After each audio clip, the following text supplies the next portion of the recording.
কিছু কিছু মানুষ বলে সুন্নিরা নাকি মাজার পূজারি। কিরে ভাই, একজন চুরি করছে আমার 5 ভাই, একজন চুরি করছে কি আমার 4 ভাই? কিছু না, সবাইকে সুর বলা যাবে না। পাপীকে ঘৃণা করো, পাপকে ঘৃণা করো, পাপীকে নয়। আল্লাহর ওলিদের মাজারে কোনোদিন সুন্নিরা পূজা করে নাই। আল্লাহর ওলিদের মাজার আপনারা ভাঙতে যাচ্ছেন। পূজা মণ্ডপ মুসলমানদের সেখানে কি, হিন্দুরা বেদিনরা সেখানে গীতা পাঠ করবে, পূজা করবে, মুসলমান সেখানে পাহারা দিচ্ছে। ইসলাম কি এত সহজ? তুমি মৌলানা দাবি করেছ, মুফাসসির হয়েছ, ইসলাম কি তোমাকে সেটা বলছে? আর যে আল্লাহর ওলিদের মাজার তুমি ভাঙতেছ, সে আল্লাহর ওলিরা এই বাংলার জমিনে ইসলাম এনেছে। কথা বলুন ঠিক কিনা? যেই টুপি তুমি পরিধান করেছো মাথার মধ্যে, এই টুপির অস্তিত্ব থাকতো না যদি এই বাংলার জমিনে বাবা শাহজালাল না আসতো। ঠিক কিনা বলেন? তুমি আজকে মাথার মধ্যে টুপি পরিধান করতেছো, এই বাংলার জমিনে ইসলামের অস্তিত্ব থাকতো না যদি বাবা শাহপরান এই বাংলার জমিনে কদম না দিতেন। ঠিক কিনা বলেন না? এই সোনার বাংলার জমিনের দাম হতো না। আওলাদ রাসূল আবু নসর সাদ আবশাল মাদানী এই হাজীগঞ্জের জমিনে যদি না আসতো, হাজীগঞ্জের জমিনের মাটি সোনার চেয়েও খাঁটি আওলাদ রাসূলের কদমের খাতিরে। জোরে বলুন না সুবহানাল্লাহ। আমি চিন্তা করতে পারি আওলাদ রাসূল আবশাল মাদানী আমার কাছে নিকটস্থ, আপনি এটা ভাবতে পারেন, কিন্তু চিন্তা করতে হবে তিনি সাধারণ কোনো মানুষ নয়। তিনি হয়েছে আওলাদ রাসূল আবশাল মাদানী। তিনি হয়েছেন এমন একটি মাকামের পীর সাহেব যাদেরকে দেখলে আল্লাহ এবং তার রাসূলের কথা মনে হয়ে যায়। আর একটু জবান করে বলুন না সুবহানাল্লাহ। এই জন্য প্রিয় ভাইয়ের আমার, এই দেশ আল্লাহর ওলিদের দেশ, এই দেশ আল্লাহর ওলিদের দেশ। আমরা ওলিদেরকে ভালোবাসবো, ওলিদেরকে সম্মান করব। কখনো আল্লাহর ওলিদের বিপক্ষে আমরা কখনো কথা বলবো না। আরো জোরে বলেন, কথা বলবো। আমি কাউর সমালোচনা আমি করি নাই, করব না। দুঃখের সাথে কথাগুলা বললাম। আল্লাহর ওলিদের মাজারকে আমরা সম্মান করি, জিয়ারত করি। বাবা শাহজালাল ইয়ামানের মাজারে এতবার সিলেটে যখন প্রোগ্রাম করে ওইদিকে যাই, আমরা সকালবেলা আগে হুজুরের মাজার শরীফ জিয়ারত করি। কমি ভাইরাও সেখানে জিয়ারত করে। কোনোদিন দেখি না মানুষ সিজদা করতে। আর কিছু কিছু মানুষ বলে সুন্নিরা নাকি মাজার পূজারি। কিরে ভাই, একজন চুরি করছে আমার 5 ভাই, একজন চুরি করছে কি আমার 4 ভাই? কিছু না, সবাইকে সুর বলা যাবে না। পাপীকে ঘৃণা করো, পাপকে ঘৃণা করো, পাপীকে নয়। এই জন্য প্রিয় ভাইয়ের আমার, সামনের দিকে কথা বলতে হলে একটু সাবধানে কথা বলবেন। আহলে সুন্নাত ওয়াল জামাতের প্রেমিক যারা, আমরা কারো সমালোচনা করি না, করব না। যতদিন দুনিয়ার মধ্যে বেঁচে থাকবো আহলে হকের পথে থাকার চেষ্টা করব। আল্লাহ পাক আমাদের সকলকে কবুল করুন। আরো জোরে বলো না আমিন। আগামী বছর বাঁচবেন এটার কোনো গ্যারান্টি নেই। মুনাজাতের আগে দেখতে চাই কার মা নাই, হাতটা তোলেন। সকলের মায়ের জন্য দোয়া করা হবে। আমি আগে চিহ্নিত করব কার মা নাই। যদি ছোট একটা পাখি হইতাম, যদি ডানা ওয়ালা পাখি হইতাম, একটা উড়ান দিয়া আমি মদিনা যাইতাম। হাইরে একটা উড়ান দিয়া আমি মদিনা যাইতাম। এইদিকে সেদিকে ঘুরে বেড়াইতাম মেলিয়া ডানা,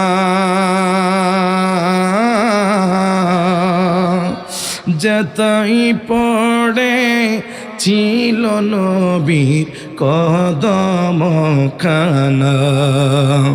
হাই হাই চরণ দুলি চুমু খেতাম, চরণ দুলি চুমু খেতাম, বুকের মাঝে জড়াইতাম। হাই হাই বুকের মাঝে জড়াইতাম, একটা উড়াল দিয়া আমি মদিনা যাইতাম। হাইরে একটা উড়াল দিয়া আমি মদিনা যাইতাম। যদি ছোট একটা পাখি হইতাম, আমি ছোট একটা পাখি হইতাম, একটা উড়াল উড়াল দিয়া আমি মদিনা যাইতাম।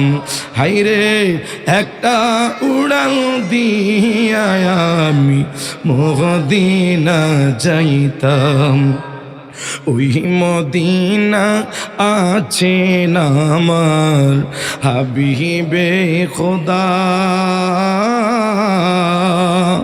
তাহার লাগি আমার মন কাঁদে যেও সদা।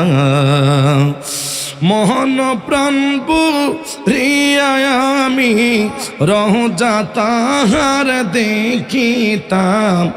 একটা উড়াল দিয়া আমি মদিনা যাইতাম। যদি ছোট একটা পাখি হইতাম, যদি ডানা ওয়ালা পাখি হইতাম। হাইরে একটা উড়াল দিয়া আমি মদিনা যাইতাম। একটা উড়াল দিয়া আমি মদিনা যাইতাম। চিৎকার মেরে বলুন মারহাবা। ওরে বান্দা, শান্তির জন্য গিয়েছো, আল্লাহ শান্তিটা আমি কোথায় পাবো? আল্লাহ বলে তুই কি জানোস না? আল্লাহ বলছে লা তাখনাতু মির রাহমাতিল্লাহ ইয়াগফিরুয যুনুবা জামিআ। আমি আল্লাহর রহমত থেকে নৈরাশ হইও না, আমি আল্লাহর রহমত থেকে বঞ্চিত হইও না। এখন রহমতটা কোথায় পাবো? আল্লাহ কোরআনে বলে দিয়েছেন ইন্না রাহমাতাল্লাহি করিবুম মিনাল মুহসিনিন। নিশ্চয় যদি আমি আল্লাহ পাকের রহমত পেতে হয়, শান্তির জায়গা খোঁজার জন্য একটা মাত্র সেন্টার আছে।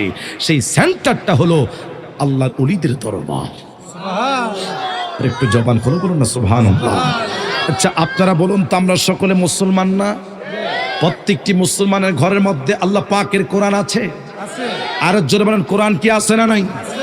প্রিয় ভাইয়ের আমার, দুঃখের সাথে কথা হচ্ছে আজকে আমরা মাথার মধ্যে টুপি দিচ্ছি, মাথার মধ্যে পাগড়ি পরিধান করতেছি, হাতের মধ্যে তসবিহ, আমরা ইসলামের কথা বলছি, স্টেজে উঠে আমরা কোরআন তাফসীরের মাহফিল পরিবেশন করতেছি। দুঃখের বিষয় হচ্ছে কার কাছে ইসলামের দাওয়াত দিচ্ছেন? আপনি মৌলবী মুফতি সেজে স্টেজে বয়ান করতেছেন।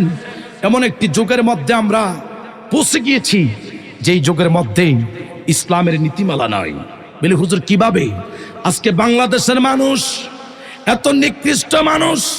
বলে হুজুর কিভাবে বলেছেন? বাংলাদেশের মধ্যে একজন নারী কুকুর মেরেছে, তার নামে মামলা হয়েছে। আপনার ইতিহাস দেখেন নাই? ঢাকা রইসুদ্দিন, মাওলানা রইসুদ্দিনকে হত্যা করেছে। এই বাংলাদেশের মানুষ রইসুদ্দিনের জন্য কিছু করতে পারে নাই। আজকে যারা যেই মহিলা কুকুর মেরেছে তার জন্য মামলা হয়েছে। প্রশাসনের দৃষ্টি আকর্ষণ করে বলছি, কোন দেশের মধ্যে বসবাস করতেছেন? যেই দেশের মধ্যে ইসলামের নীতিমালাগুলা পুরো উল্টো হয়ে গিয়েছে। আজকে দুঃখের সাথে বলছি, মাওলানা হত্যার বিচার হয় নাই, নারীদের বিচার হবে। আজকে খারাপ খারাপ অশ্লীলতা কথা স্টেজে বসে আমার মতো কত জুব্বাওয়ালা মা খাদিজাতুল কুবরা রাদিয়াল্লাহু তাআলা আনহাকে তোহমত দিচ্ছে। এগুলোর জন্য মামলা হয় না। মামলা হচ্ছে কার জন্য? যারা খারাপ খারাপ অশ্লীলতা কাজ করতেছে তাদের জন্য নয়। সুন্নি আহলে সুন্নাত ওয়াল জামাতের প্রেমিকরা যদি কোনো কথা বলে, আমার দেশের কিছু ভাইয়েরা মুনাফিক বারকা মুসলমানেরা সহ্য করতে পারে না।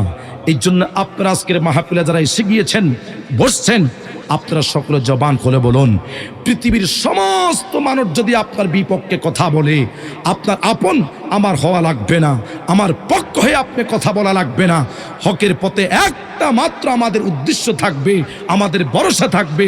জোরে বলেন তিনি কে? আরো জোরে বলেন, আরো জোরে বলেন, তিনি হয়েছে আল্লাহ। মুসলমান হিন্দুদের মন্ড বাজাইতে পারে না। আমরা আবার জান্নাতের টিকিট আমরা বিক্রি করি, আমরা আবার ক্ষমতা খাটাচ্ছি। মুসলমান কখনো পূজা মণ্ডপে গিয়ে বক্তব্য দিতে পারে না। তারা হচ্ছে বেদিন। আমি তাদেরকে ক্রিটিসাইজ করে কথা বলি না, কারণ আমরা মুসলমান। টুপি লাগিয়ে হাতের মধ্যে তসবিহ, পেশ মুসল্লা দাঁড়িয়ে আপনি ইমামতি করতেছেন। দুঃখের বিষয় হচ্ছে মুসলমান মাজার উপরে নির্যাতিত করে, আর মন্দির পাহারা দেয়। কথা কোন ঠিক কিনা? এই ধরনের উলামায়ে কেরামের জবান থেকে যদি আলোচনা শুনেন, আল্লাহর শপথের কসম জীবন পরিবর্তন করতে পারবেন না। ডান হাত তোলা বলুন ঠিক কিনা? আরো যারা বলুন ঠিক কিনা? যেই সমস্ত মুলুবীরা মাথার মধ্যে পাগড়ি পরিধান করে জুমার দিন মসজিদের পেশ মুসল্লা দাঁড়িয়ে হকের পক্ষে কথা বলে, এই ধরনের মুনাফিকদের হাতের মধ্যে লাঠি চটা দিয়ে রাত 2টা বাজে মন্দির পাহারা দেয় আর মাজার ভাঙ্গে, তারা ইসলামের দুশমন, ইসলামের শত্রু। আজকের থেকে আমরা প্রমাণ করেছি তারা যদিও মুসলমান দাবি করে, মুসলমান হতে পারে না, ইহুদিদের দালাল। ডান হাত তোলা বলুন ঠিক কিনা? দুই হাত তোলা বলুন ঠিক কিনা? শুনলে পাগল পারা হয়ে যায়। আমার নবীজির শানে বেয়াদবি করে।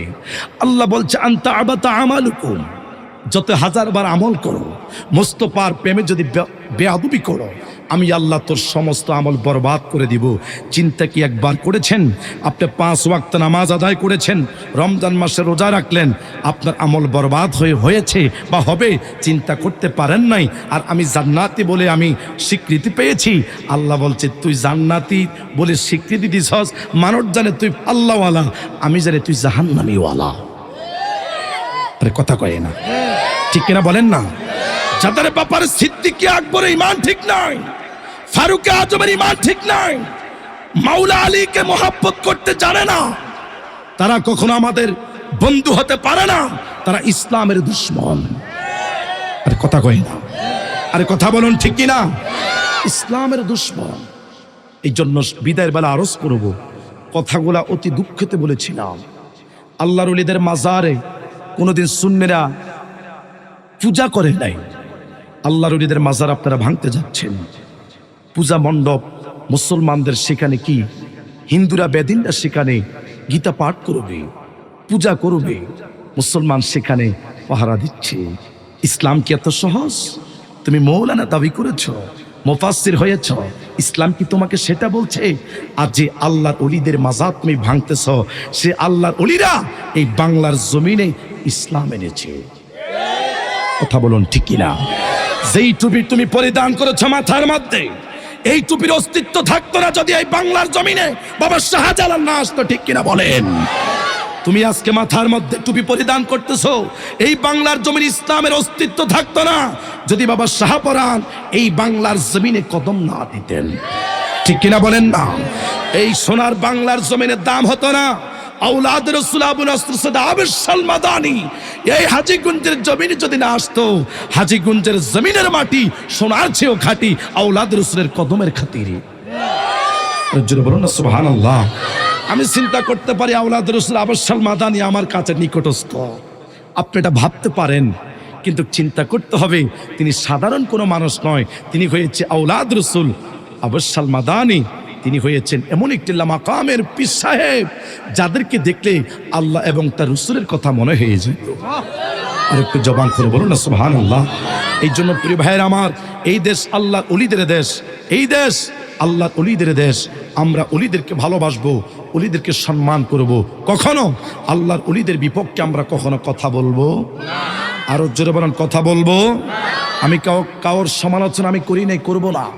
দুঃখের সাথে কথাগুলা বললাম। আল্লাহর ওলিদের মাজারকে আমরা সম্মান করি, জিয়ারত করি। বাবা শাহজালাল ইয়ামানের মাজারে এতবার সিলেটে যখন প্রোগ্রাম করে ওইদিকে যাই, আমরা সকালবেলা আগে হুজুরের মাজার শরীফ জিয়ারত করি, কমি ভাইয়েরাও সেখানে জিয়ারত করে। কোনোদিন দেখি না মানুষ সিজদা করতে। আর কিছু কিছু মানুষ বলে সুন্নিরা নাকি মাজার পূজারি। কিরে ভাই, একজন চুরি করছে আমার 5 ভাই, একজন চুরি করছে কি আমার 4 ভাই কিছু না? সবাইকে সুর বলা যাবে না। পাপীকে ঘৃণা করো, পাপকে ঘৃণা করো, পাপীকে নয়। এই জন্য প্রিয় ভাইয়ের আমার, সামনের দিকে কথা বলতে হলে একটু সাবধানে কথা বলবেন। আহলে সুন্নাত ওয়াল জামাতের প্রেমিক যারা, আমরা কারো সমালোচনা করি না, করব না। যতদিন দুনিয়ার মধ্যে বেঁচে থাকবো আহলে হকের পথে থাকার চেষ্টা করব। আল্লাহ পাক আমাদের সকলকে কবুল করুন। আরো জোরে বলো না আমিন। আগামী বছর বাঁচবেন এটার কোনো গ্যারান্টি নেই। মুনাজাতের আগে দেখতে চাই কার মা নাই, হাতটা তোলেন। সকলের মায়ের জন্য দোয়া করা হবে। আমি আগে চিহ্নিত করব কার মা নাই।